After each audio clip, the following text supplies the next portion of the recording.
Can you hear me out there?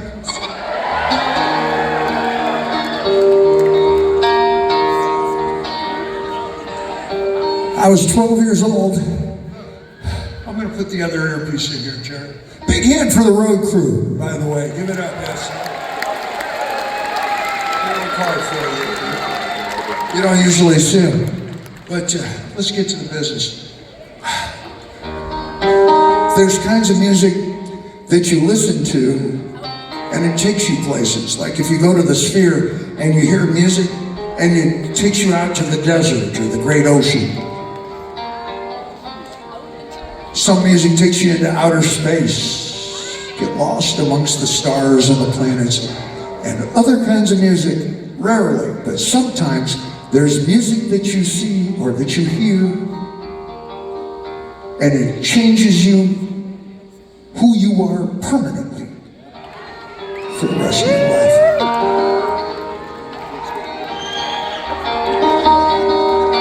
I was 12 years old and I was watching PBS public broadcasting and a blind man, guitar player named Doc Watson was playing just like this.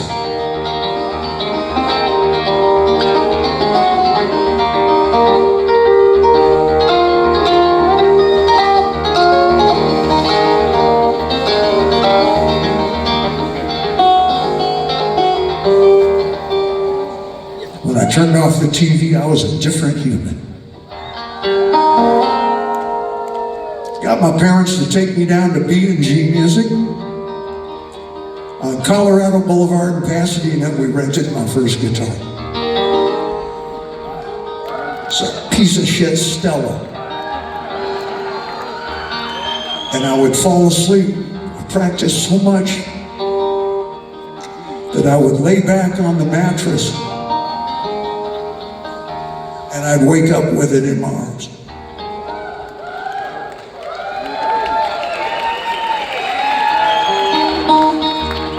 Every note that I sing to you tonight, I wrote. And Eddie wrote the music, he wrote the guitars and stuff. And when I met Ed, he was living in a little tiny place, a tiny little house like I grew up in, about the size of that drum riser. And he didn't even have a room. When I started, my dad was on the GI Bill. He was just starting to go to college. And I had a little room. It wasn't a room. It was enough for the washing machine and the dryer and me. And first time I met Ed, I went over to his house on Las Lunas Street in Pasadena. It was the identical same fucking room. Except it wasn't the washer and dryer. He had a foam rubber cushion on some cement blocks, and right across was his amp. And I would sit on his amp, and he would sit and play his electric guitar, but we couldn't plug it in because his mom wouldn't let us. It'd be too loud. So almost every song that I hear here, we started with Ed and me sitting with our knees touching.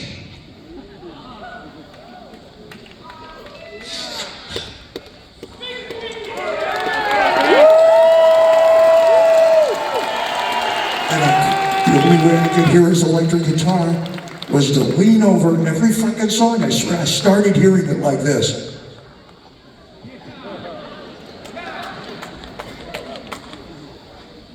"35 years later, we go to do the last two songs that we ever wrote together, and he owns a studio. We both own Tombs with a View. That's what we call it, a tomb with a view, a giant house.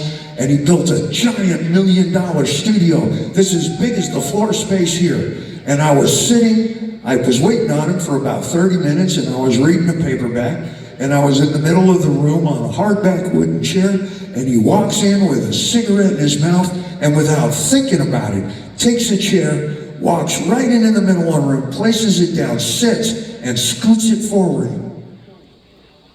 So our knees touch.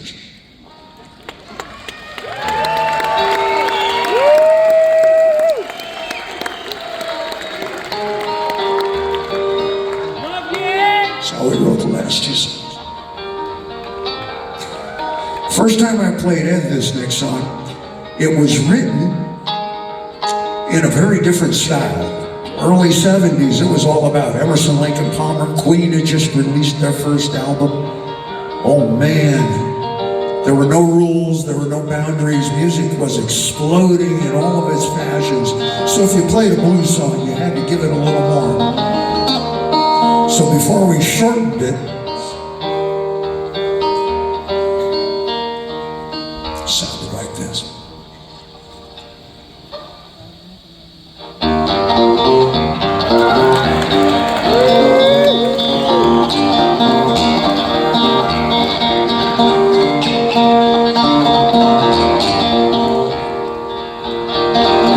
Sometimes it made me something cold. Sometimes it made me something cold. But look out now, I got something for you.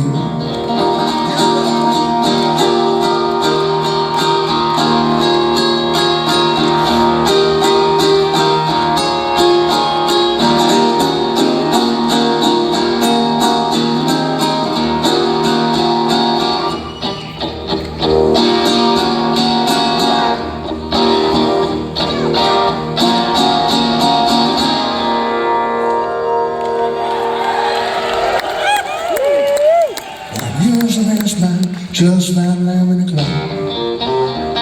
Now it's about just about 11 o'clock. And it was 11 o'clock one time, the regular style.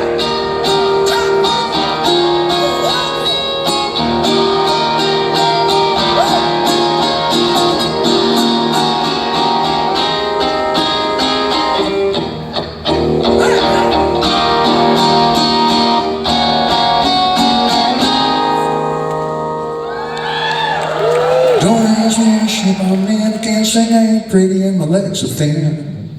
I said, hey mama, said the way you move gonna make you sweat, gonna make you groove.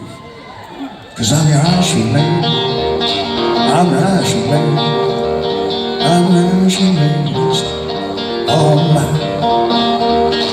Now on my flavor, I'm guaranteed to satisfy